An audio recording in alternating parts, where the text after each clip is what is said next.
Это моя жизнь, моя судьба. Я живу этим. Я люблю это делать.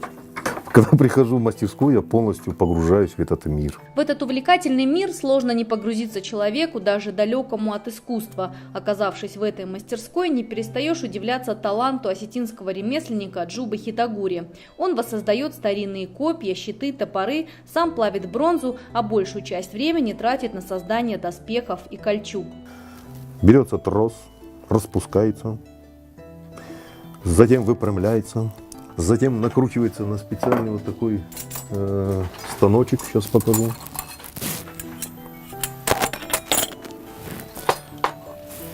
Вот. Это вставляется в тиски.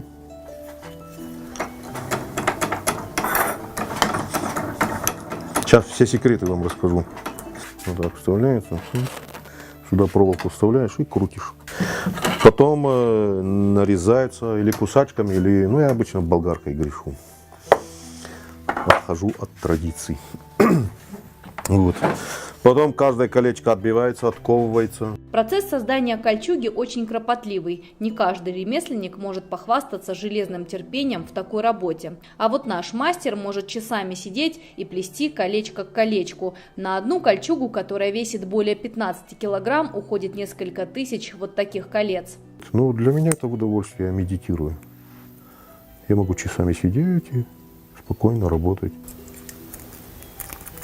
Крепкая. И так идет, собирается кольчужка. И так тысячи и тысячи колечек. Помимо металла, Джуба использует натуральную кожу. Из нее он уже изготавливает доспехи с бронзовыми вставками или снаряжение для амазонок, которые часто используют во время исторических фотосессий.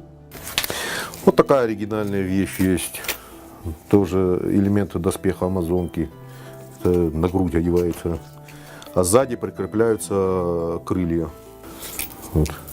Тоже здесь бронзовое плетение. Колечки бронзовые, чешуйки бронзовые. Это все вот это литье. Вот это тоже литье. В общем, применяю чеканку, литье, все, что возможно. Еще одна слабость мастера – это холодное оружие. Из раскаленной стали или бронзы рождаются настоящие произведения искусства, воссозданные по старинному образу. Это вот скифский акинак. Бронза, литье, сам отливал. Клинок мне болванку подарили друзья. И я ее обработал. Насечка вот эта латунная, змеюка. Боевой меч. Акинак – это скифский короткий меч или длинный кинжал. Для воинов это было не просто оружие, а выражение определенного статуса. Первые акинаки появились еще в 7 столетии до нашей эры и были даже каменными. Но со временем искусство их изготовления совершенствовалось. Акинаки изготавливали из стали и даже золота. Их украшали сценами боев.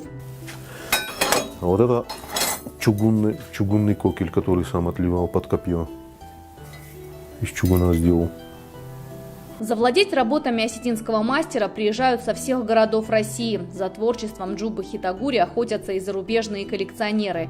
Первая кольчуга была продана в Англию. Среди постоянных клиентов и глава Чеченской Республики Рамзан Кадыров. Для него были изготовлены доспехи из натуральной кожи.